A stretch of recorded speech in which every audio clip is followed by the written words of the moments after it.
વિદ્યાર્થી મિત્રો, આજે આપણે સોલ્વ કરીએ ગુજકેટનું 2014નું પેપર અને આમાં જે એમસીક્યુ આપણે ડિસ્કસ કરીશું એ આપણા નવા સિલેબસ પ્રમાણેના છે. જે જૂના સિલેબસને પ્રમાણેના જે એમસીક્યુ હતા એ આપણે કાઢી નાખેલા છે, એટલે તમે ચિંતા ના કરતા એને રિલેટેડ. બરોબર?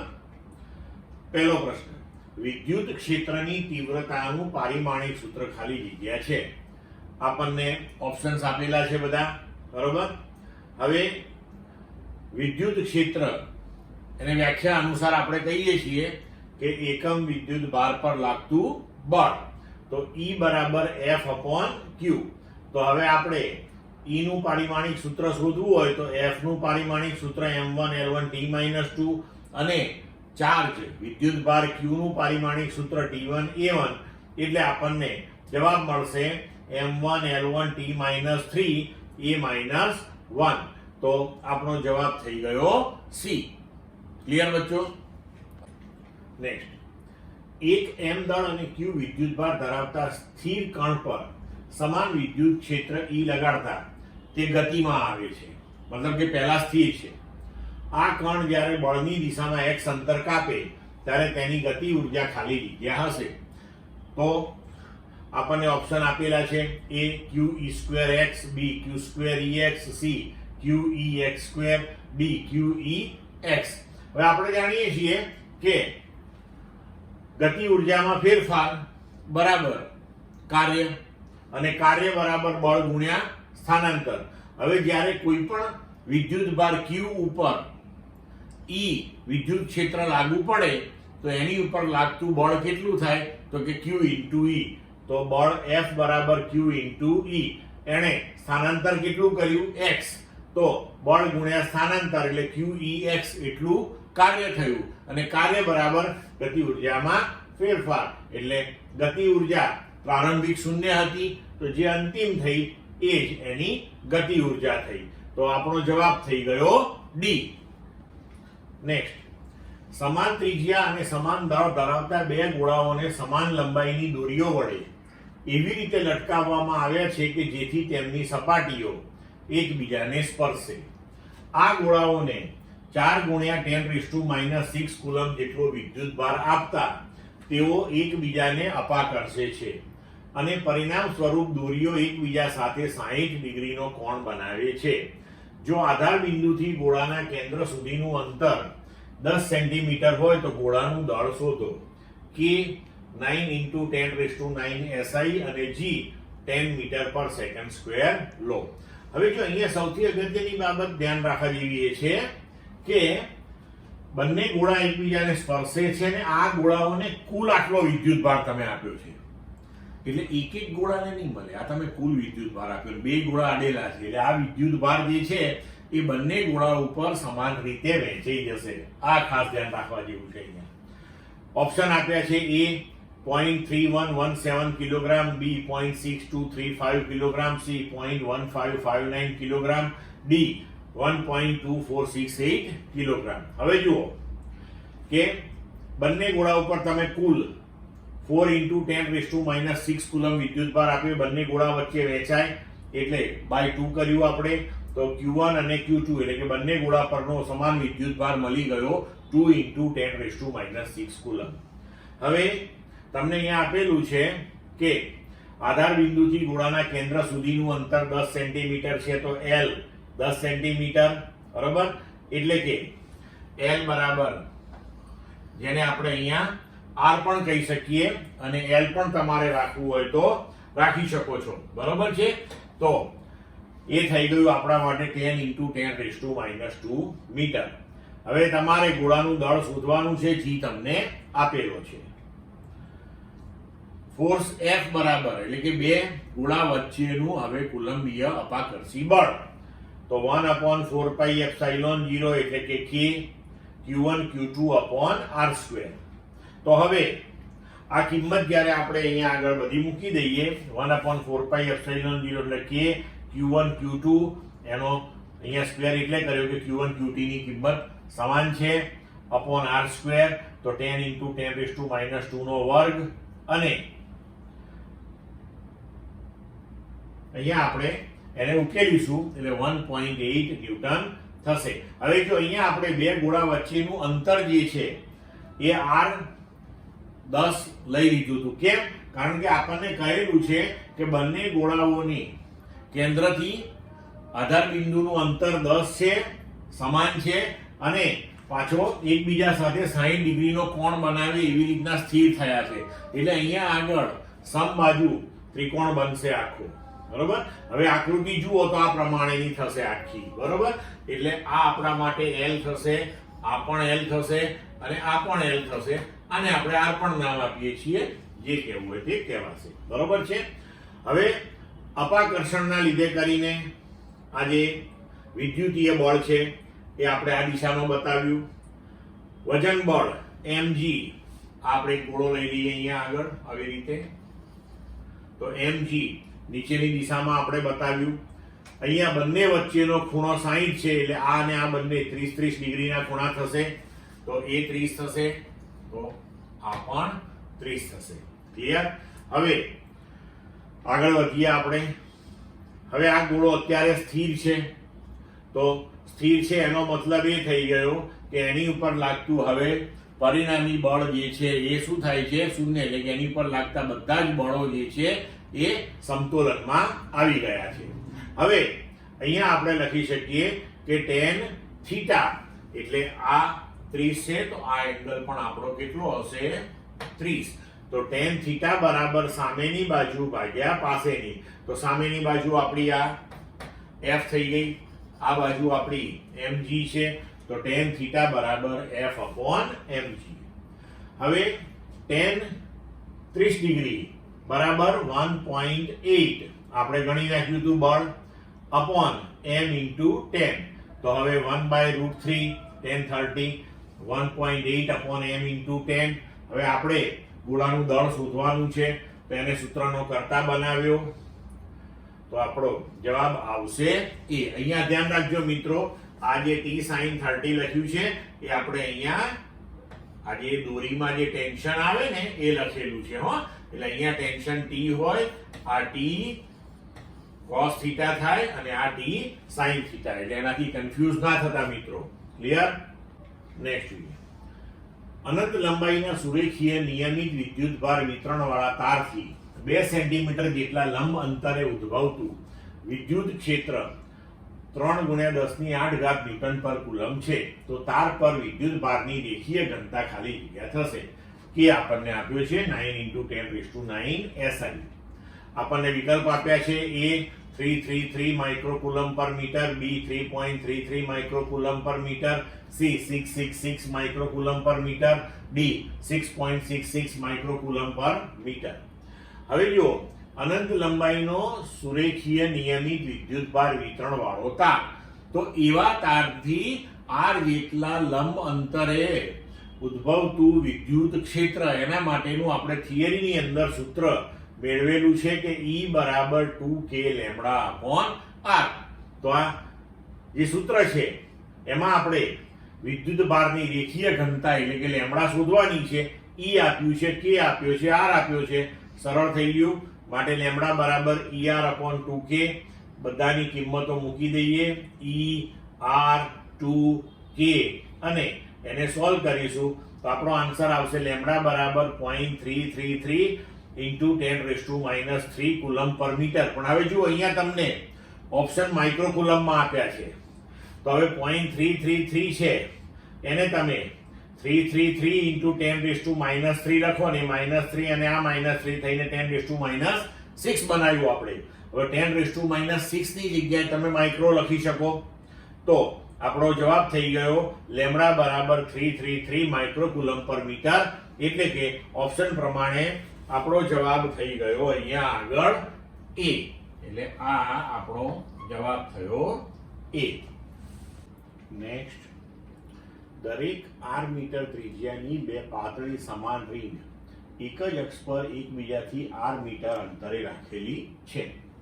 જો તેમના પરના વિદ્યુતભાર અનુક્રમે 10 કુલમ અને 5 કુલમ હોય તો એક રીંગના કેન્દ્રથી q કુલમ વિદ્યુતભારને બીજી રીંગના કેન્દ્ર સુધી લઈ જવામાં થતું કાર્ય કેટલું? આપણને વિકલ્પ આપ્યા છે a 5q upon 4 pi epsilon 0r into √2 minus 1/2 joule, b 5q upon 4 pi epsilon 0r 1 minus 1/√2 joule, c 15q upon 4 pi epsilon 0r √2 minus 1/√2 joule, d 10q upon 4 pi epsilon 0r √2 minus 1/√2 joule. હવે જુઓ, આપણને જે સ્થિતિ આપી છે આ પ્રમાણે છે કે r મીટર ત્રિજ્યાની બે પાતળી સમાન રિંગ એક જ અક્ષ પર એકબીજાથી r અંતરે મૂકેલી છે. હવે આપણે શું કરવાનું છે કે એકના કેન્દ્રથી બીજાના કેન્દ્ર સુધી q કુલમ વિદ્યુત ભારને લઈ જવાનું છે. તો તે માટે થતું કાર્ય શોધવાનું છે. હવે આપણે જાણીએ છીએ કે જો q કુલમ વિદ્યુત ભારને એક બિંદુએથી બીજા બિંદુએ લઈ જવો હોય તો તે માટે કરવું પડતું કાર્ય q ઇન્ટુ એ બે બિંદુઓ વચ્ચેનો વિદ્યુત સ્થિતિમાનનો તફાવત. એનો મતલબ કે આપણે આ બે બિંદુઓ વચ્ચે O અને O' વચ્ચેનો વિદ્યુત સ્થિતિમાનનો તફાવત પહેલા શોધવો પડે. તો હવે પહેલા આપણે O અને O' આ બંને ઉપર કેટલું સ્થિતિમાન છે એ નક્કી કરીશું. હવે જુઓ, સૌથી પહેલા આપણે લઈએ કે આકૃતિ પરથી આપણને ખ્યાલ આવે કે જો આ અંતર r છે, આ અંતર r છે, તો આ O થી B √2r થશે. હવે જેમ O થી B √2r થાય તેવી જ રીતે A થી O' આ અંતર પણ √2r થાય. બરોબર છે? એટલે કે આપણે કહી શકીએ કે દરેક રિંગનું કેન્દ્ર બીજા રિંગના પરિઘથી √2r અંતરે આવેલું છે. હવે આપણે દરેક રિંગના કેન્દ્ર O અને O' ઉપર કુલ વિદ્યુત સ્થિતિમાન શોધીએ. તો જુઓ, આપણે પહેલા O બિંદુ પાસેનું સ્થિતિમાન લઈએ. તો રિંગ A ના કેન્દ્ર O પરનું વિદ્યુત સ્થિતિમાન કેટલું? તો A રિંગ ઉપર Q1 વિદ્યુત ભાર છે, B રિંગ ઉપર Q2 વિદ્યુત ભાર છે.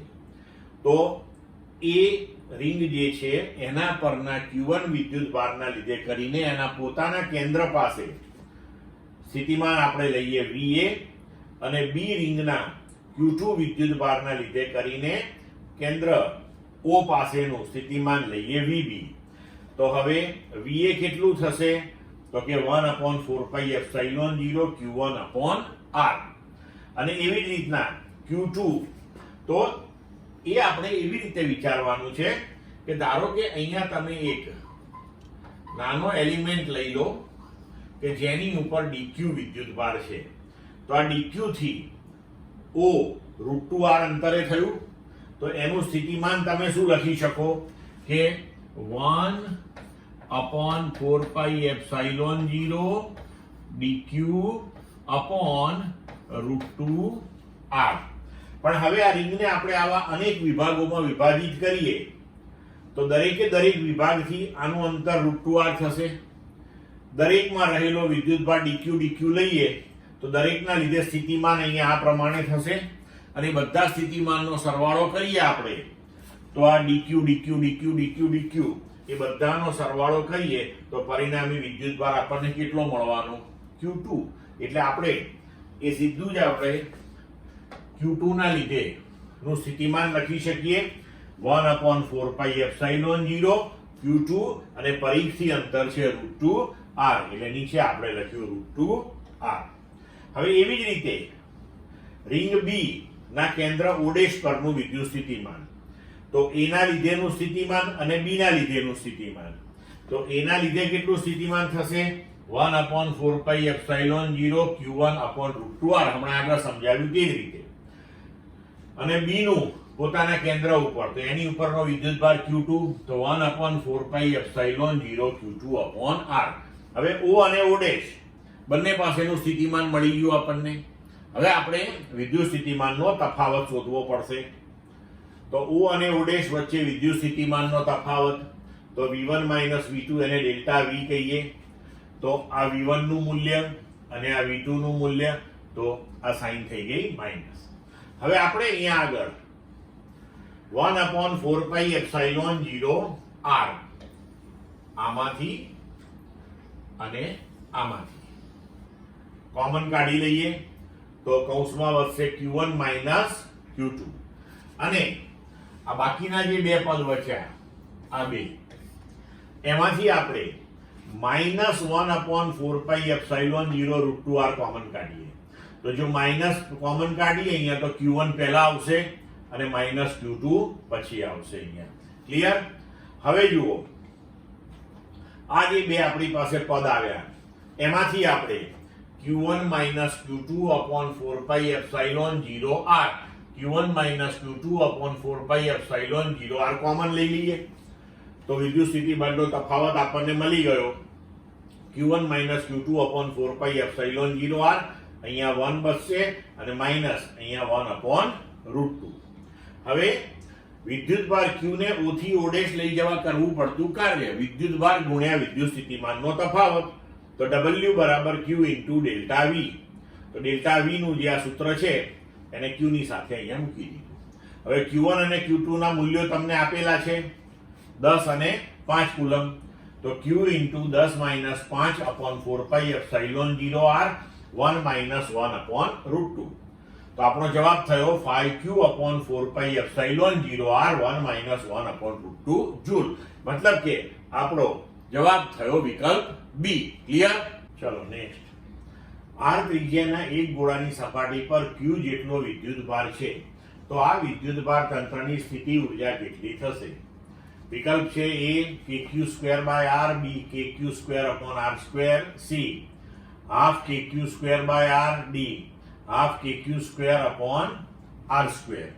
હવે અહીંયા જુઓ મિત્રો કે ગોળાની સપાટી ઉપર q જેટલો વિદ્યુતભાર છે તો એનો મતલબ કે પહેલા વિદ્યુતભાર શૂન્ય હતો હવે વિદ્યુતભાર તમે એની ઉપર જમા કરતા ગયા અને કુલ વિદ્યુતભાર q જેટલો જમા કર્યો તો આ q જેટલો કુલ વિદ્યુતભાર ગોળા પર જમા કરવા માટે કરવું પડતું કાર્ય એ એની અંદર સ્થિતિ ઊર્જાના સ્વરૂપે સંગ્રહિત થશે તો હવે ગોળાની સપાટી ઉપર પ્રારંભમાં શૂન્ય વિદ્યુતભાર તો એ વખતે સ્થિતિમાન પણ કેવું શૂન્ય હવે જ્યારે ગોળાની સપાટી ઉપર q જેટલો વિદ્યુતભાર પ્રસ્થાપિત કર્યો તો એ વખતનું સ્થિતિમાન કેટલું થયું કે q/r તો હવે ગોળા પરનો વિદ્યુતભાર q = 0 થી q = q થાય ત્યાં સુધીનું સરેરાશ સ્થિતિમાન કેટલું થયું તો v1 + v2/2 એટલે કે v બરાબર શરૂઆતનું શૂન્ય હતું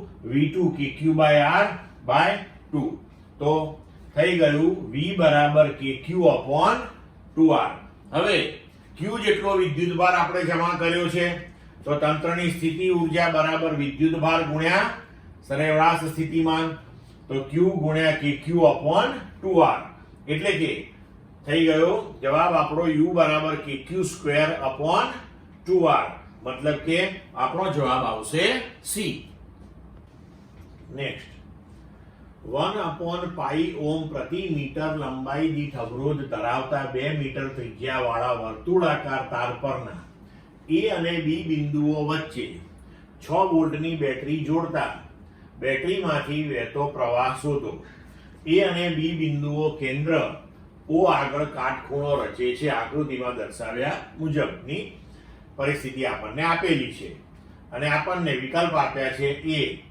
8 ampere B 4 ampere C 3 ampere અને D 9 એમ્પિયર હવે તારની કુલ લંબાઈ કેટલી થશે તો કે 2πr r 2 મીટર ત્રિજ્યા તમને આપેલી છે તો 2π × 2 તો 4π મીટર તારની લંબાઈ થઈ ગઈ હવે પ્રતિ મીટર આપણને અવરોધ આપ્યો છે 1/π ઓહ્મ તો 1 મીટરનો 1/π ઓહ્મ તો 4π મીટરનો કેટલો તો તાર જે છે એનો કુલ અવરોધ 1/π × 4π = 4 ઓહ્મ થયો હવે જુઓ કે અહીંયા આપણે આ નાની ચાપ લઈએ તો આ નાની ચાપ એ અહીંયા આપણને કહેલું છે કે A અને B પાસે કાટખૂણો રચાય છે તો નાની ચાપ જે છે એ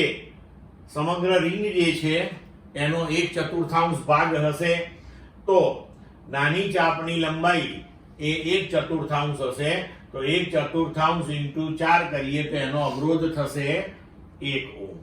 અને મોટી ચાપ જે છે એ 3/4 ભાગ હશે, તો એનો અવરોધ થશે 3/4 into 4 એટલે કે 3 ઓહ્મ. હવે શું થશે કે આ અવરોધ 1 ઓહ્મનો છે અને આ ઉપરનો અવરોધ 3 ઓહ્મનો છે.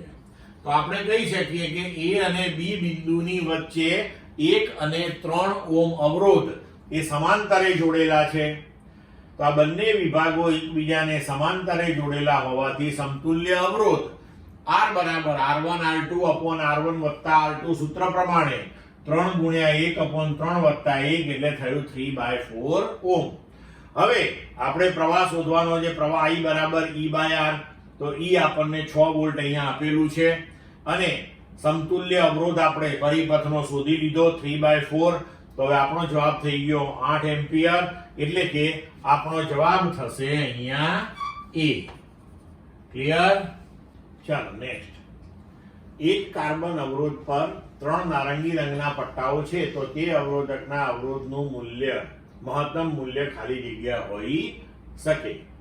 હવે આપણને વિકલ્પ આપ્યા છે A 49.6 kilo ohm, B 39.6 kilo ohm, C 33 kilo ohm, D 26.4 kilo ohm. હવે તમે જાણો છો કે આપણે જોઈ ગયા કે બ્લેક, બ્રાઉન, રેડ, ઓરેન્જ. તો હવે આપણને આ નારંગી રંગ ઓરેન્જ આપેલો છે, બરોબર? તો અહીંયા 0, આને રિલેટેડ 1, આને 2 અને આને 3. તો 3 પટ્ટા આપ્યા છે. તો પહેલા 2 પટ્ટા જે છે આપણને એ 2 અંકનું મૂલ્ય આપશે. તો શું આપશે? 33. અને ત્રીજો પટ્ટો જે છે એ ગુણક આપશે 10 ની ઘાતમાં, તો એ થશે 10⁻3. એટલે કે આપણા અવરોધનું મૂલ્ય થશે 33 ગુણ્યા 10 ની 3 ઘાત ઓહ્મ. પણ આપણને અહીંયા કિલોમાં લખ્યું છે, તો 10⁻3 એટલે કે કિલો ઓહ્મ. તો આપણો જવાબ થશે C. ક્લિયર? ચલો નેક્સ્ટ. એક જ દ્રવ્યમાંથી બનાવેલા 2 વાહક તારોની લંબાઈઓનો ગુણોત્તર 3/4 અને ત્રિજ્યાઓનો ગુણોત્તર 3/2 છે. તેમને 6 વોલ્ટની બેટરી સાથે સમાંતરમાં જોડેલ છે. તો તેમનામાંથી વહેતા વિદ્યુત પ્રવાહોનો ગુણોત્તર I1/I2 બરાબર શું થશે?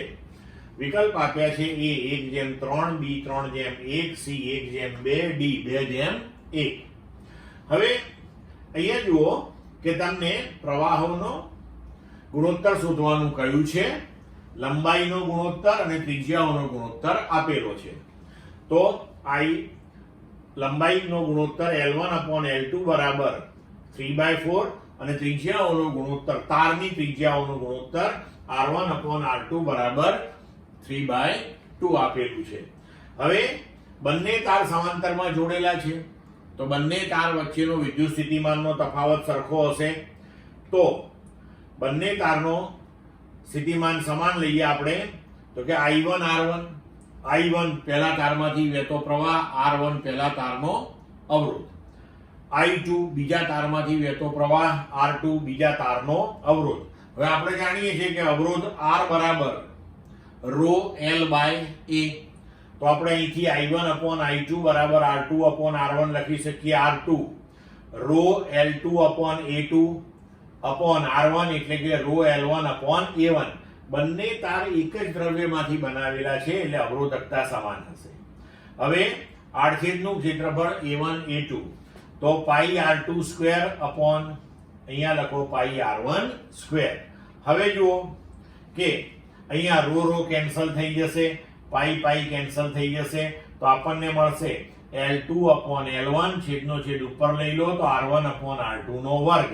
હવે આપણને L1/L2 3/4 આપ્યું છે, તો L2/L1 થઈ જશે 4/3. R1/R2 3/2 આપ્યું છે, એનો વર્ગ. તો આનો જવાબ થઈ જશે 3. એનો મતલબ કે આપણો આન્સર થશે અહીંયા આગળ I1 જેમ I2 બરાબર 3:1, બરોબર? એટલે આપણો જવાબ થઈ જશે બી. ક્લિયર? નેક્સ્ટ જો, વોલ્ટમીટર તરીકે કાર્ય કરતા ગેલ્વેનોમીટરના ગૂંચળા સાથે ખાલી જગ્યા જોડેલો હોય છે. વિકલ્પ આપ્યા છે એ સમાંતરમાં મોટા મૂલ્યનો અવરોધ, બી શ્રેણીમાં મોટા મૂલ્યનો અવરોધ, સી સમાંતરમાં નાના મૂલ્યનો અવરોધ અને ડી શ્રેણીમાં નાના મૂલ્યનો અવરોધ. તો થિયરીની અંદર આપણે ભણી ગયા છીએ કે ગેલ્વેનોમીટરને વોલ્ટમીટરમાં જો આપણે રૂપાંતરિત કરવું હોય તો શ્રેણીમાં મોટા મૂલ્યનો અવરોધ લગાવવો પડે. મતલબ કે વિકલ્પ પ્રમાણે આપણો જવાબ થશે બી. ક્લિયર? હવે નેક્સ્ટ ક્વેશ્ચન જોઈએ. સમાન ચુંબકીય ક્ષેત્રમાં વર્તુળાકાર ગતિ કરતા આલ્ફા કણ અને પ્રોટોનના આવર્તકાળનો ગુણોત્તર ખાલી જગ્યા છે. વિકલ્પ આપ્યા છે એ 2:1, બી 1:2, સી 4:1, ડી 1:4. હવે જુઓ કે સમાન ચુંબકીય ક્ષેત્રની અંદર જ્યારે કોઈ પણ વિદ્યુતભાર Q એ ગતિ કરતો હોય ત્યારે તેના આવર્તકાળનું સૂત્ર આપણે થિયરીની અંદર મેળવેલું છે 2πm/qb.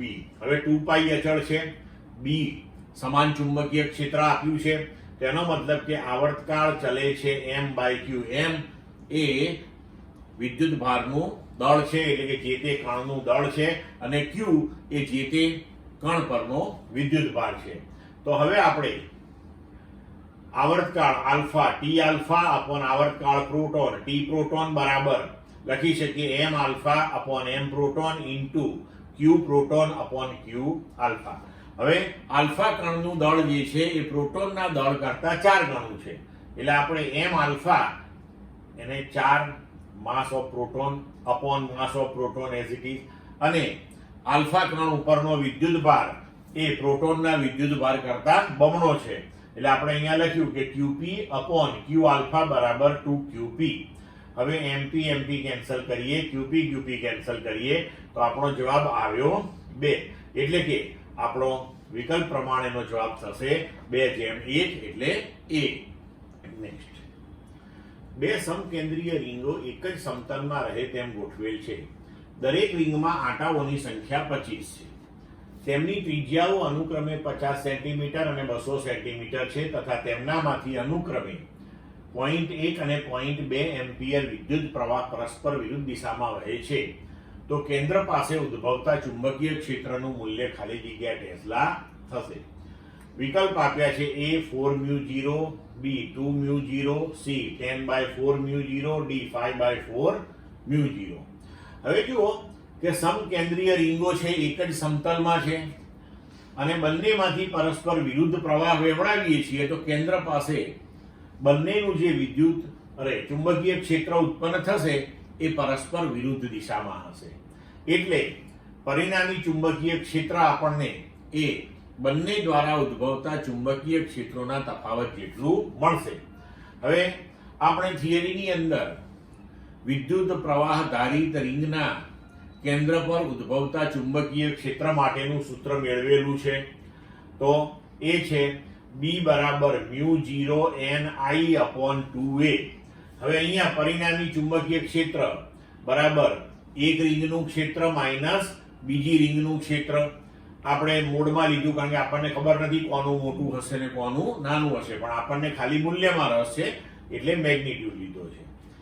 તો પહેલી રીંગ માટે μ0I1N1/2a1. N1 આંટાઓની સંખ્યા, a1 એની ત્રિજ્યા, માઇનસ μ0I2N2/2a2.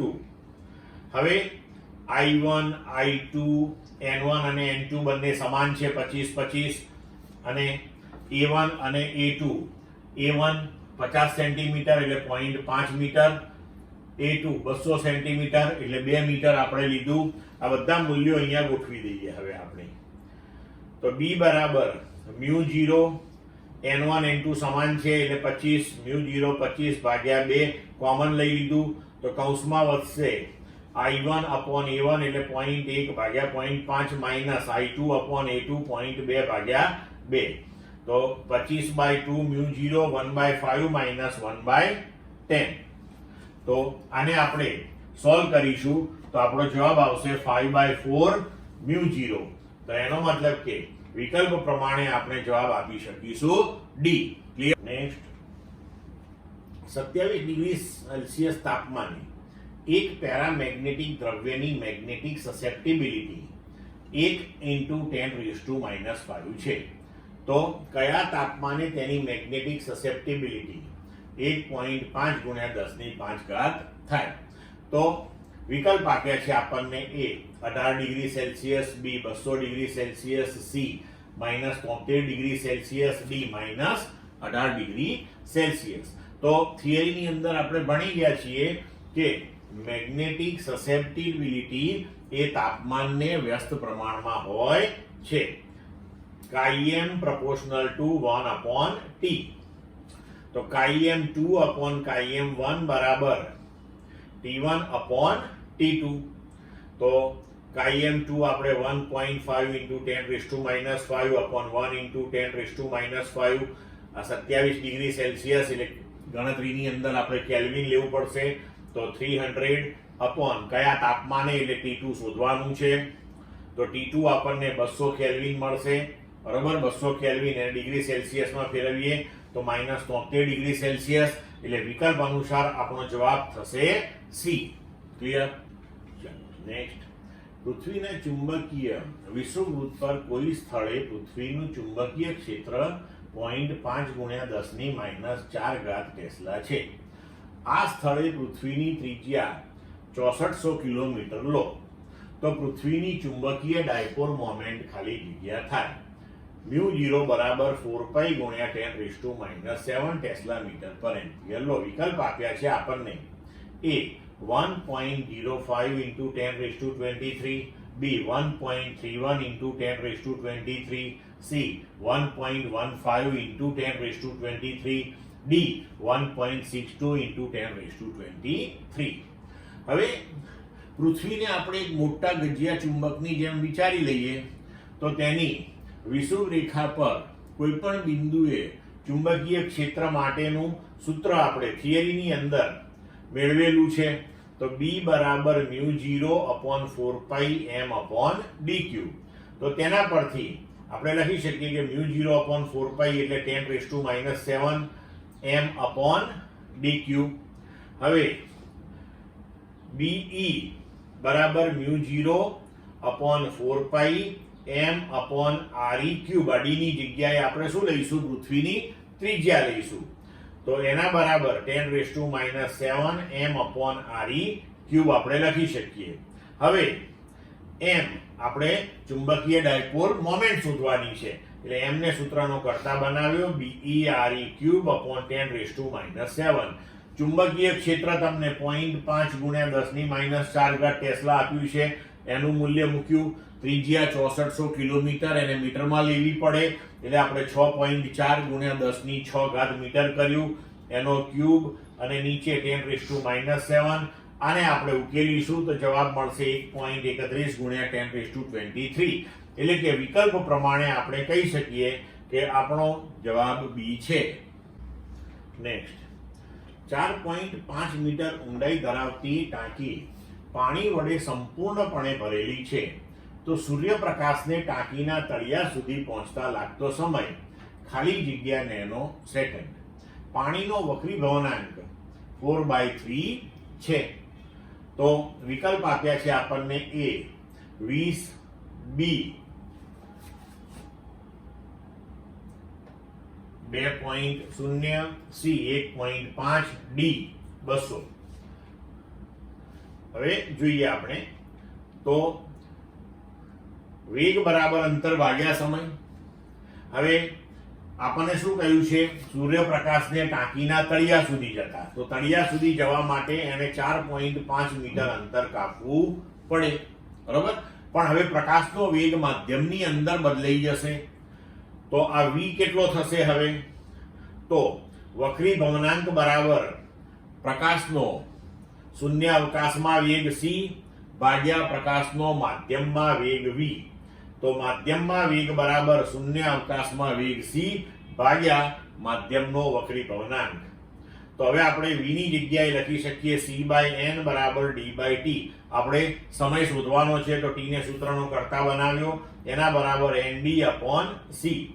તો t બરાબર n વક્રી ભવનાંક 4/3 આપ્યો છે, d 4.5 મીટર અને શૂન્ય અવકાશમાં પ્રકાશનો વેગ 3 × 10⁸ છે. તો આનો જવાબ મળશે આપણને 2 × 10⁻8 સેકન્ડ. તો હવે આ થશે 20 × 10⁻9 સેકન્ડ. કેમ આવું કરવું પડ્યું? કારણ કે અહીંયા જવાબ તમને નેનો સેકન્ડમાં માંગ્યો છે, એટલે આપણો જવાબ થશે 20 નેનો સેકન્ડ. એટલે આપણો જવાબ અહીંયા થઈ જશે એ. ક્લિયર? ચલો નેક્સ્ટ. આકૃતિમાં દર્શાવ્યા પ્રમાણે એક સમતલ અંતર્ગોળ લેન્સને સમતલ બહિર્ગોળ લેન્સ બરાબર બંધ બેસે તેમ મૂકેલો છે. અહીંયા આકૃતિમાં દર્શાવ્યું છે આપણને. તેમની સમતલ સપાટી પરસ્પર સમાંતર છે. જો આ લેન્સના દ્રવ્યના વક્રી ભવનાંકો અનુક્રમે 1.6 અને 1.5 હોય તથા વક્રતા ત્રિજ્યા r હોય તો આ સંયોજનની કેન્દ્ર લંબાઈ ખાલી જગ્યા છે. વિકલ્પ આપ્યા છે: a r/6.2, b r/0.2, c r/3.1, d r/0.1. હવે આપણે થિયરીની અંદર લેન્સ મેકર સૂત્ર મેળવેલું છે. તો લેન્સ મેકર સૂત્ર અનુસાર આપણે 1/f = n-1 1/r1 - 1/r2 લખી શકીએ. એના ઉપરથી આપણે બહિર્ગોળ લેન્સ માટે જો આ સૂત્ર લખીએ તો 1/f1 બરાબર, એની કેન્દ્ર લંબાઈ બરાબર n 1.6 - 1. હવે આ જે બહિર્ગોળ લેન્સ છે આપણો એ સમતલ બહિર્ગોળ લેન્સ છે, એટલે એની પહેલી વક્રતા ત્રિજ્યા જે છે અનંત થશે અને બીજી -r. તો આનો જવાબ થશે 0.6/r. એટલે આપણને પહેલો જે બહિર્ગોળ લેન્સ છે એના માટે કેન્દ્ર લંબાઈ મળી. હવે આપણે અંતર્ગોળ સમતલ લેન્સ માટે લઈએ તો 1/f2 બરાબર એનો વક્રી ભવનાંક 1.5 આપ્યો છે. તો 1.5 - 1 એની પહેલી વક્રતા ત્રિજ્યા -r, બીજી અનંત કારણ કે સમતલ છે, તો એનો જવાબ આવશે -0.5r. હવે આપણને જે તંત્ર આપ્યું છે એ બે લેન્સથી બનેલું છે.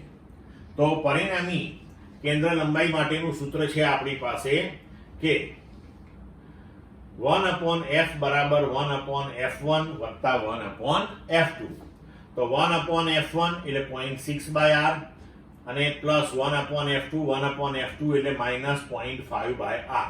એટલે આનો જવાબ થશે 0.1/r. તો f થશે r/0.1. તો આ પ્રમાણે આપણો વિકલ્પને અનુરૂપ જવાબ થશે ડી. ક્લિયર? નેક્સ્ટ. 100 ગ્રામ દળનો એક પદાર્થ 36 કિલોમીટર પર કલાકની ઝડપે ગતિ કરે છે તો તેની સાથે સંકળાયેલ દ બ્રોગલી તરંગ લંબાઈ ખાલી જગ્યા મીટર ક્રમની હોય છે. h બરાબર 6.626 × 10⁻34 જૂલ સેકન્ડ. વિકલ્પો આપ્યા છે: a 10⁻14, b 10⁻24, c 10⁻34, d 10⁻44. જો અહીંયા ધ્યાન રાખજો, દળ ગ્રામમાં આપ્યું છે અને વેગ ઝડપ કિલોમીટર/અવર માં આપી છે અને તરંગ લંબાઈ મીટરમાં છે. એટલે કે તમારે ગ્રામને કિલોગ્રામમાં અને 36 કિલોમીટર/અવર ને મીટર/સેકન્ડમાં ફેરવવાનું છે, એ ભૂલાય નહીં. હવે દ બ્રોગલી તરંગ લંબાઈનું સૂત્ર છે λ બરાબર h/pp એટલે વેગમાન, that is mv. તો λ બરાબર h નું મૂલ્ય તમને દળ 100 ગ્રામ એટલે 0.1 કિલોગ્રામ આપ્યું છે અને v 36 કિલોમીટર પ્રતિ કલાક એટલે એને 5/18 થી ગુણી નાખો તો તમારી ઝડપ થઈ જશે 10 મીટર/સેકન્ડ. તો તમારો જવાબ આવશે 6.626 × 10⁻34. એટલે આપણને અહીંયા ક્રમ પૂછ્યો છે વિકલ્પમાં, તો આપણે કહી શકીએ કે 10⁻34 ના ક્રમનું, એટલે કે વિકલ્પ પ્રમાણે આપણો જવાબ સી થશે. નેક્સ્ટ. જો મુક્ત ઇલેક્ટ્રોનની ગતિ ઉર્જા બમણી કરવામાં આવે તો તેની અંતિમ ડી બ્રોગલી તરંગ લંબાઈ પ્રારંભિક ડી બ્રોગલી તરંગ લંબાઈ કરતા ખાલી જગ્યા ઘણી થાય. a √2, b 1/√2, c 2, d 1/2. હવે લેમ્બડા બરાબર h/p. p મોમેન્ટમ આપણે જાણીએ છીએ કે ગતિ ઉર્જા બરાબર p²/2m. તો p બરાબર તમે લખી શકો √2mk. તો અહીંયા આપણે લખ્યું લેમ્બડા બરાબર h અપોન √2mk. હવે h અચળ છે, 2 અચળ છે, m અચળ છે, તો લેમ્બડા ચલે છે 1/√k. તો આપણે લખી શકીએ કે λ2 બાય λ1 બરાબર √k1 અપોન k2 બરાબર √k1. અને હવે આપણે ગતિ ઉર્જા બમણી કરી પહેલા કરતા, એટલે k2 એ 2k1 થયું, તો એના બરાબર આપણને મળ્યું 1/√2. તો λ2 બરાબર 1/√2 λ1 થયું, તો 1/√2 ગણું થયું, મતલબ કે આપણો વિકલ્પ થશે બી. નેક્સ્ટ, લિથિયમ ધાતુની થ્રેશોલ્ડ તરંગલંબાઈ 6250 એંગસ્ટ્રોમ છે. તો ફોટો ઇલેક્ટ્રોનનું ઉત્સર્જન કરવા આપાત વિકિરણની તરંગલંબાઈ ખાલી જગ્યા હોવી જોઈએ. વિકલ્પ આપ્યા છે એ 6250 એંગસ્ટ્રોમ કરતા વધુ, બી 6250 એંગસ્ટ્રોમ જેટલી, સી 6250 એંગસ્ટ્રોમ જેટલી અથવા વધુ, ડી 6250 એંગસ્ટ્રોમ જેટલી અથવા ઓછી. તો થિયરીમાં આપણે થ્રેશોલ્ડ આવૃત્તિ નો કોન્સેપ્ટ આખો ભણી ગયા કે આપણે જો ઇલેક્ટ્રોનનું ઉત્સર્જન કરવું હોય તો સપાટી પર આપાત થતી જે વિકિરણ ઉર્જા છે અથવા તો જે વિકિરણ આપાત થાય છે તેની આવૃત્તિ એ ધાતુની થ્રેશોલ્ડ આવૃત્તિ જેટલી અથવા એના કરતા વધારે હોવી જોઈએ. પણ અહીં આપણને તરંગ લંબાઈ પૂછ્યું છે, તો આવૃત્તિ અને તરંગ લંબાઈ એકબીજાને વ્યસ્ત પ્રમાણમાં હોય છે. તો જો આપણે એવું કહેતા હોઈએ કે આવૃત્તિ એ થ્રેશોલ્ડ આવૃત્તિ જેટલી અથવા એનાથી વધારે હોવી જોઈએ, તો તરંગ લંબાઈના પદમાં બોલી શકાય કે આપાત વિકિરણની તરંગ લંબાઈ થ્રેશોલ્ડ તરંગ લંબાઈ જેટલી અથવા એના કરતા ઓછી હોવી જોઈએ. તો વિકલ્પ પ્રમાણે આપણો જવાબ થશે ડી. હવે નેક્સ્ટ, ચુંબકીય ફ્લક્સનું પારિમાણિક સૂત્ર ખાલી જગ્યા છે. વિકલ્પ આપ્યા છે એ m1 L2 T-3 a-1, b m1 L2 T-2 a-1, c m-1 L-2 T2 a1, d m1 L3 T-2 a-1. હવે જુઓ કે આપણે ચુંબકીય ફ્લક્સ બરાબર ચુંબકીય ક્ષેત્ર ગુણ્યા એરિયા એટલે કે ક્ષેત્રફળ લઈએ છીએ. તો જો આપણે ચુંબકીય ફ્લક્સનો એકમ એટલે કે યુનિટ લેવો હોય તો ચુંબકીય ક્ષેત્રનો યુનિટ એટલે કે બી નો યુનિટ ગુણ્યા ક્ષેત્રફળનો યુનિટ. તો યુનિટ ઓફ બી એટલે કે ચુંબકીય ક્ષેત્રનો યુનિટ શું થશે? તો કે ન્યૂટન પર એમ્પિયર મીટર અને ક્ષેત્રફળનો મીટર સ્ક્વેર. તો 1 મીટર કેન્સલ થઈ અને આપણને મળશે ન્યૂટન મીટર પર એમ્પિયર. હવે ન્યૂટન એટલે શું? તો કે ન્યૂટન એટલે કિલોગ્રામ મીટર પર સેકન્ડ સ્ક્વેર, મીટર એમ, એમ્પિયર એ. બરોબર? તો હવે કિલોગ્રામ મીટર ઇન્ટુ મીટર એટલે મીટર સ્ક્વેર, સેકન્ડ -2 અને a -1. તો બધું SI માં આવી ગયું. હવે આપણે પારિમાણિક સૂત્ર લખી શકીએ. કિલોગ્રામ રેઝ ટુ 1 એટલે m1, m raise to 2 meter raise to 2 એટલે L2, સેકન્ડ રેઝ ટુ -2 એટલે t રેઝ ટુ -2, a -1 તો a -1. તો આપણો વિકલ્પ પ્રમાણેનો જવાબ થશે બી. નેક્સ્ટ, 500 આંટાવાળા અને 0.15 મીટર સ્ક્વેર આડછેદ વાહક ગૂંચળાને લંબ એવા ચુંબકીય ક્ષેત્રમાં 0.4 સેકન્ડમાં 0.2 થી 1 ટેસ્લા જેટલો ફેરફાર કરવામાં આવે છે તો ઉત્પન્ન થતો પ્રેરિત EMF ખાલી જગ્યા વોલ્ટ હશે. હવે વિકલ્પ આપ્યા છે એ 10, બી 15, સી 75 અને ડી 150. ઓકે, હવે ગૂંચળા સાથે સંકળાયેલ ચુંબકીય ફ્લક્સમાં થતો ફેરફાર પહેલા શોધીએ આપણે. તો ડેલ્ટા ફાઈ બરાબર φ2 - φ1. ફ્લક્સનું સૂત્ર છે NAB cos θ. તો એ પ્રમાણે આપણે લખીએ NAB2 cos θ - NAB1 cos θ. અહીંયા ચુંબકીય ક્ષેત્ર આપણે બદલીએ છીએ, બાકી બધું અચળ છે. થીટા શું છે? તો થીટા એ ગૂંચળાના ક્ષેત્રફળ સદિશે ચુંબકીય ક્ષેત્ર સાથે બનાવેલો ખૂણો. તો ક્ષેત્રફળ સદિશ હંમેશા ગૂંચળાના સમતલને લંબ, ચુંબકીય ક્ષેત્ર લંબ આપ્યું છે, મતલબ કે બંને એક જ દિશામાં થયા, તો થીટા આપણો 0 થશે. n આંટાઓની સંખ્યા અને a છે ક્ષેત્રફળ. અહીંયા આપણે na cos θ કોમન લઈ લઈએ તો na cos θ b2 - b1 કિંમત મૂકી દઈએ તો 500 આટાની સંખ્યા a 0.15 cos 0.2 - 1 તો ડેલ્ટા 5 થયું આપણું 75 * -0.8 તો આ થઈ ગયું -60 વેબર. હવે પ્રેરિત EMF બરાબર -ΔΦ/ΔT. ΔΦ નું મૂલ્ય 60 ΔT 0.4 સેકન્ડમાં આપણે કર્યું તો 0.4 એટલે 4/10 એટલે આપણે આને લખી શકીએ આના બરાબર 600/4 એટલે આપણો જવાબ આવશે 150 વોલ્ટ. એટલે વિકલ્પ પ્રમાણે આપણો જવાબ થશે ડી. નેક્સ્ટ, વ્યવહારમાં વપરાતા સ્ટેપ અપ ટ્રાન્સફોર્મરમાં આઉટપુટ પાવર વિકલ્પ આપ્યા છે. એ ઇનપુટ પાવર કરતા વધારે હોય છે, બી ઇનપુટ પાવર જેટલો હોય છે, સી ઇનપુટ પાવર કરતા ઓછો હોય છે અને ડી આમાંથી એક પણ નહીં. તો હવે આપણે ટ્રાન્સફોર્મર વિશે થિયરીમાં ભણી ગયા છીએ કે આઉટપુટ પાવર એ હંમેશા ઇનપુટ પાવર કરતા ઓછો હોય. કારણ કે આપણે આદર્શ ટ્રાન્સફોર્મર લઈએ તો એમાં ઉર્જાનો વ્યય આપણે ઉષ્મા સ્વરૂપે ગણતા નથી, પણ વ્યવહારમાં વિદ્યુત ઉર્જાનો ઉષ્મા ઉર્જા સ્વરૂપે વ્યય થવાનો જ છે. એટલે ઇનપુટ પાવર કરતા હંમેશા આઉટપુટ પાવર એ ઓછો હોય છે.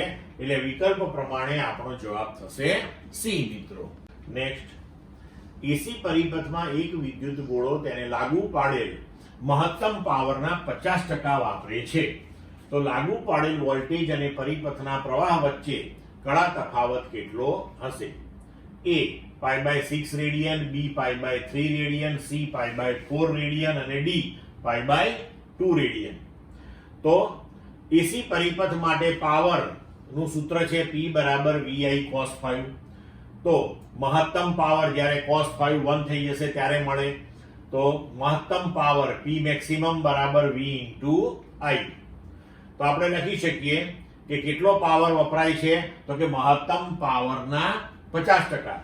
તો વપરાતો પાવર P = 50% એ મહત્તમ પાવરનો અને VI મહત્તમ પાવર છે એટલે એને P max લખી નાખીએ ઇન્ટુ cos 5.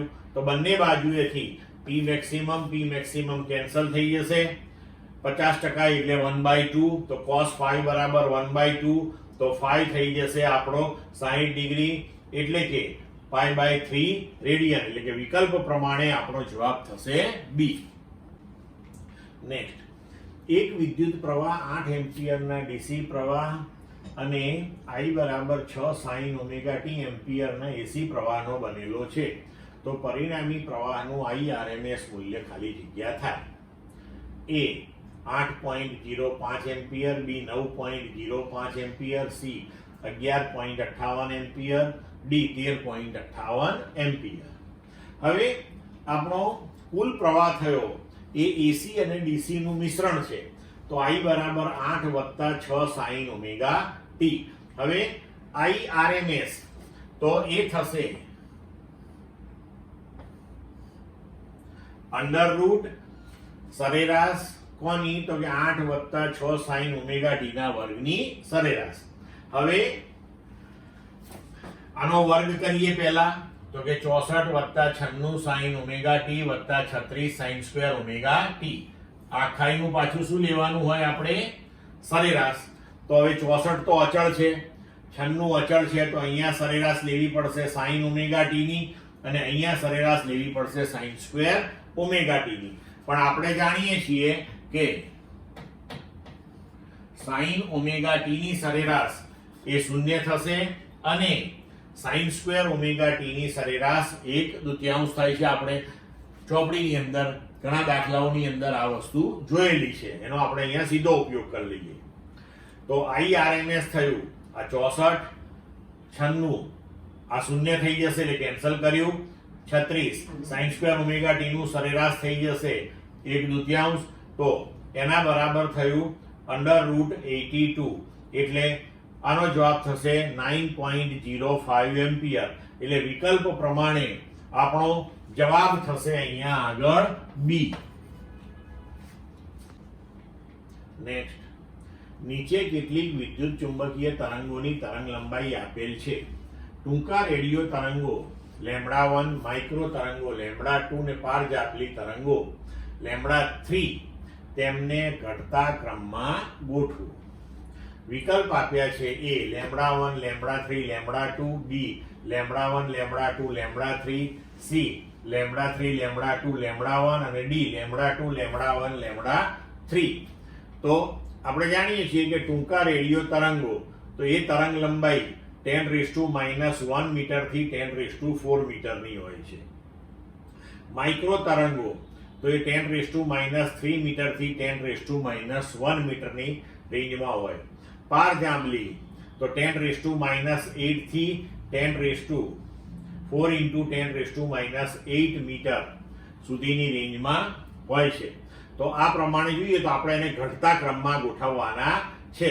તો એ પ્રમાણે λ1 સૌથી મોટું, λ2 એનાથી નાનું અને λ3 એનાથી નાનું, એટલે વિકલ્પ મળશે બી.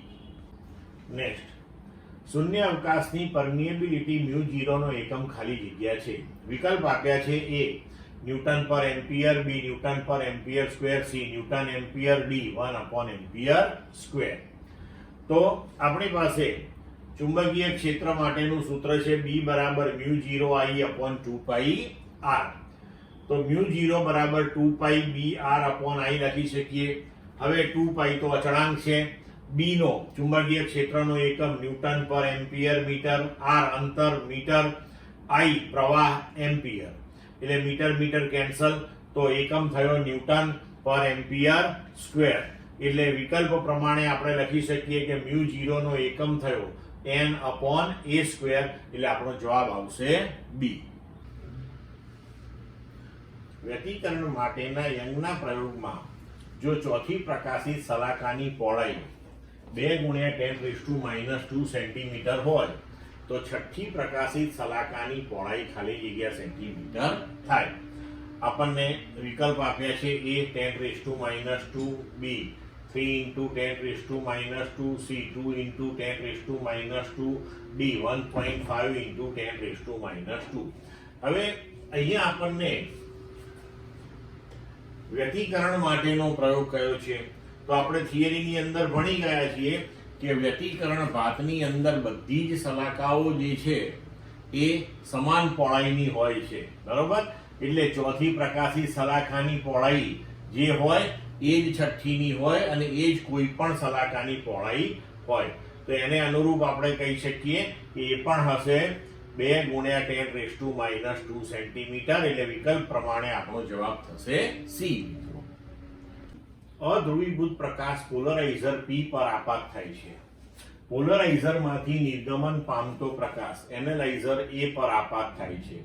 જો એનાલાઇઝરમાંથી નિર્ગમન પામતા પ્રકાશની તીવ્રતા આપાત અધ્રુવીભૂત પ્રકાશની તીવ્રતા કરતા 1/8 હોય તો પોલરાઇઝર અને એનાલાઇઝરની દગ અક્ષો વચ્ચેનો ખૂણો કેટલો હોય. વિકલ્પ આપ્યા છે એ 30 ડિગ્રી, બી 45 ડિગ્રી, સી 0 ડિગ્રી અને ડી 60 ડિગ્રી. હવે જુઓ, અધ્રુવીભૂત પ્રકાશની તીવ્રતા આપણે I0 લઈએ તો પોલરાઇઝરમાંથી નિર્ગમન પામતા પ્રકાશની તીવ્રતા એ એનાલાઇઝર પર આપાત થતા પ્રકાશની તીવ્રતા બરાબર ગણાય. તો I0' એટલે કે એનાલાઇઝર પર આપાત થતા પ્રકાશની તીવ્રતા એ અધ્રુવીભૂત પ્રકાશ જ્યારે પોલરાઇઝરમાંથી નિર્ગમન પામીને બહાર આવે ત્યારે એની તીવ્રતા થઈ જાય I0/2. આપણે થિયરીમાં ભણેલા છીએ. તો હવે એનાલાઇઝર માટે એનાલાઇઝરની ઉપર જે તીવ્રતા આપાત થઈ એ I0'. હવે એમાંથી જ્યારે પ્રકાશ બહાર નીકળશે ત્યારે પરિણામી તીવ્રતા એ મૂળ તીવ્રતા જે છે અધ્રુવીભૂતની I0 એના કરતા 8મા ભાગની છે અને એનાલાઇઝર ઉપર આપાત થતી તીવ્રતા I0' છે. તો I' I0' cos² θ. આ આપણી પાસે તીવ્રતાનું સૂત્ર છે અને I' I0/8 છે. પણ આપણે અહીંયા જોયું કે I0' એ I0/2 છે પાછું. તો હવે I0 by 8 બરાબર I0 by 2 cos square theta. I0 cancel થશે અહીંયા. તો cos square theta બરાબર 1/4 અને cos theta બરાબર આપણે લખી શકીએ 1/2. તો થીટા નું મૂલ્ય આવશે 60 ડિગ્રી. એટલે વિકલ્પ પ્રમાણે આપણો જવાબ થશે ડી. ક્લિયર મિત્રો? જો λ1 અને λ2 અનુક્રમે લાયમન અને પાશ્ચન શ્રેણીની પ્રથમ નંબરની રેખાની તરંગ લંબાઈ હોય તો λ1 જેમ λ2 બરાબર ખાલી જગ્યા થાય. વિકલ્પ આપ્યા છે એ 1/3, બી 1/30, સી 7/50, ડી 7/108. હવે આપણી પાસે તરંગ લંબાઈ માટેનું સામાન્ય સમીકરણ છે કે 1/λ બરાબર r 1/m² માઇનસ 1/n². જ્યાં r જે છે એ રીડબર્ગ અચળાંક છે, m અને n એ કક્ષાઓના ક્રમાંક છે. બરોબર? હવે આપણને લાયમન અને પાશ્ચન શ્રેણી કઈ છે અને બંનેની પ્રથમ નંબરની રેખાઓની તરંગ લંબાઈઓ λ1 λ2 કહેલી છે. તો પહેલા આપણે લાયમન શ્રેણીની પ્રથમ રેખા લઈએ. તો લાયમન શ્રેણી માટે m 1 હોય અને એની પ્રથમ રેખા માટે n શું હોય? 2 હોય. તો આ સમીકરણમાં m બરાબર 1 અને n બરાબર 2 મૂકતા 1/λ બરાબર r 1 minus 1/2 square એટલે 4 minus 1/4 એટલે કે λ1 બરાબર 4/3r મળે. હવે પાશ્ચન માટે લઈએ આપણે. તો પાશ્ચન શ્રેણીની પ્રથમ રેખા માટે m 3 થશે અને પ્રથમ રેખા છે એટલે n બરાબર 4 લેવાનું આપણે. તો 1/λ2 બરાબર r 1/3² minus 1/4². અહીંયા લસા લઈને તમે ઉકેલશો તો λ2 બરાબર મળશે આપણને 144 ભાગ્યા 7r. હવે λ1 by λ2 લઈએ આપણે. તો λ1 જેમ λ2 બરાબર 4/3r ભાગ્યા 144/7r એટલે એને આપણે અહીંયા ગુણ્યા 7r/144 કર્યું.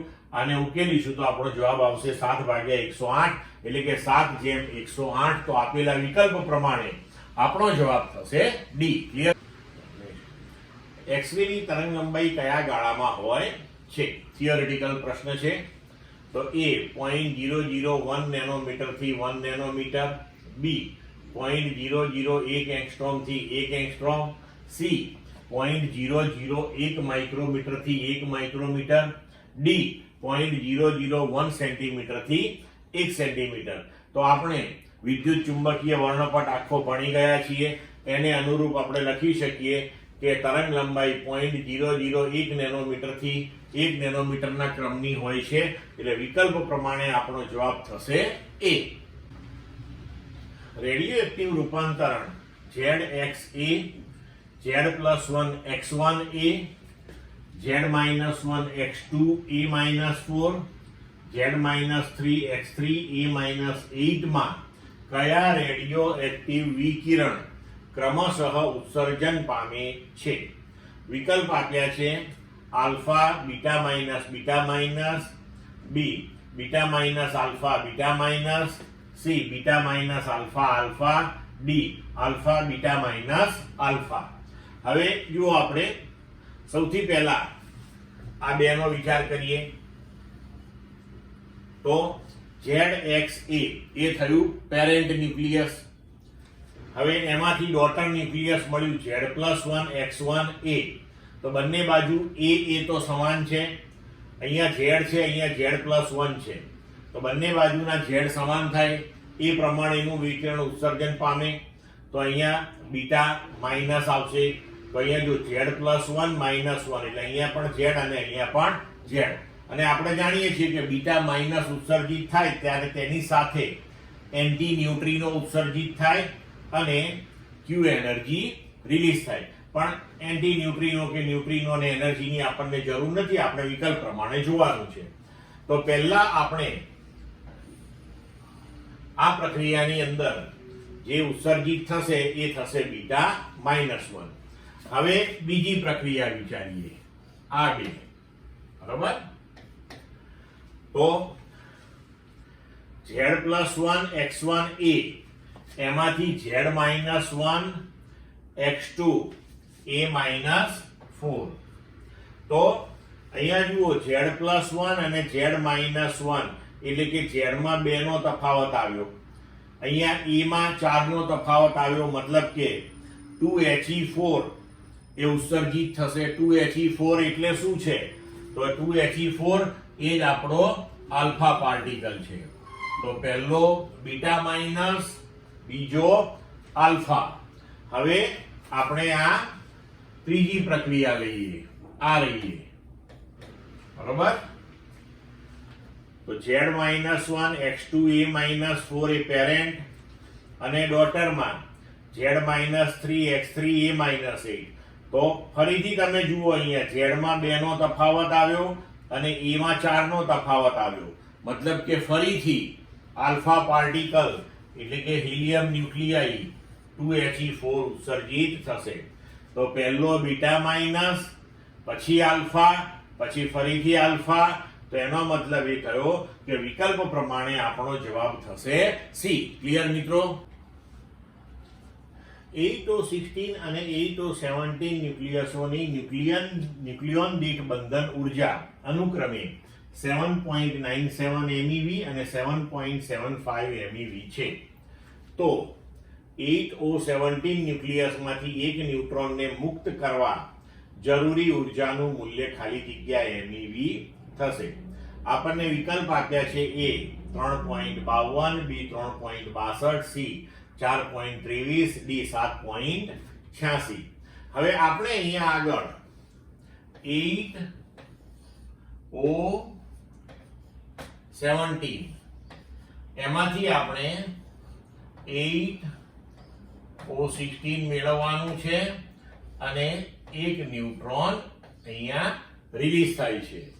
તો હવે જુઓ, ડાબી બાજુની કુલ બંધન ઉર્જા થશે 17 ન્યુક્લિયોન્સ, 17 ગુણ્યા ન્યુક્લિયોન દીઠ બંધન ઉર્જા 7.75 માઇનસ જમણી બાજુએ 16 ન્યુક્લિયોન્સ, તો 16 ગુણ્યા ન્યુક્લિયોન દીઠ બંધન ઉર્જા 7.97 એટલે કુલ બંધન ઉર્જા બંનેની મળી ગઈ અને એનો તફાવત થશે 4.39 MeV.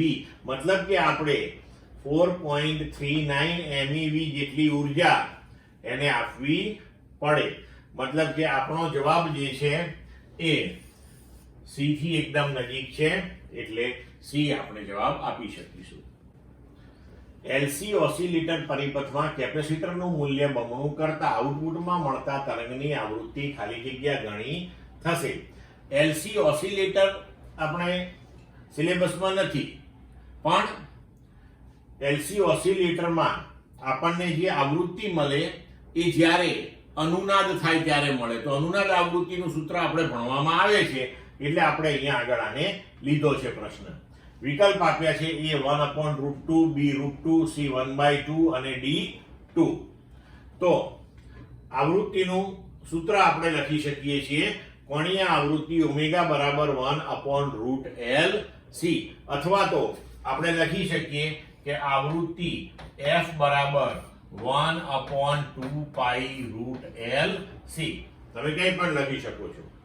હવે F ચલે છે 1/√LC થઈ ગયું.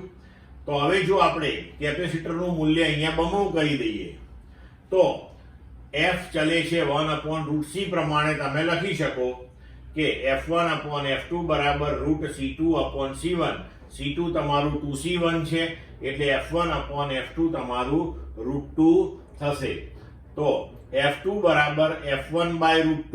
તો હવે જે આવૃત્તિ મળી આપણને એ પહેલી આવૃત્તિ કરતા 1/√2 ટાઈમ્સ થઈ, એટલે વિકલ્પ પ્રમાણે આપણે જવાબ આપી શકીશું A. જેનર ડાયોડમાં રિવર્સ બાયસ વોલ્ટેજ 3 વોલ્ટ હોય અને ડેપ્લેશન વિસ્તારની પહોળાઈ 300 એંગસ્ટ્રોમ હોય તો વિદ્યુત ક્ષેત્રની તીવ્રતા ખાલી જગ્યા વોલ્ટ પર સેન્ટીમીટર થશે. વિકલ્પ આપ્યા છે A 10⁴, B 10⁶, C 10⁸ અને D 10⁻². જો અહીંયા ધ્યાન રાખો કે જવાબ તમારે વોલ્ટ પર સેન્ટીમીટરમાં લેવાનો છે અને ડેપ્લેશન વિસ્તારની પહોળાઈ તમને એંગસ્ટ્રોમમાં આપેલી છે. હવે વિદ્યુત ક્ષેત્ર E નું સૂત્ર આપણે લખી શકીએ V/D. હવે V 3 વોલ્ટ આપ્યા છે, D 300 એંગસ્ટ્રોમ, તો એને સેન્ટીમીટરમાં ફેરવીએ તો 300 ગુણ્યા 10⁻⁸. હવે આ 300 જે છે એમાં અને 10⁻⁸ એને આપણે લખી શકીએ 10⁻⁶, અને 3/3 કેન્સલ થઈ જશે એટલે 1/10⁻⁶ આવ્યું. તો હવે E થશે 10⁶ વોલ્ટ પર સેન્ટીમીટર. તો વિકલ્પ પ્રમાણે આપણો જવાબ થશે અહીંયા B. ઓડિયો સિગ્નલની આવૃત્તિનો વિસ્તાર ખાલી જગ્યા છે. વિકલ્પ આપ્યા છે A 0 to 2 kilohertz, B 20 hertz to 20 megahertz, C 20 hertz to 20 kilohertz, D 20 kilohertz to 200 kilohertz.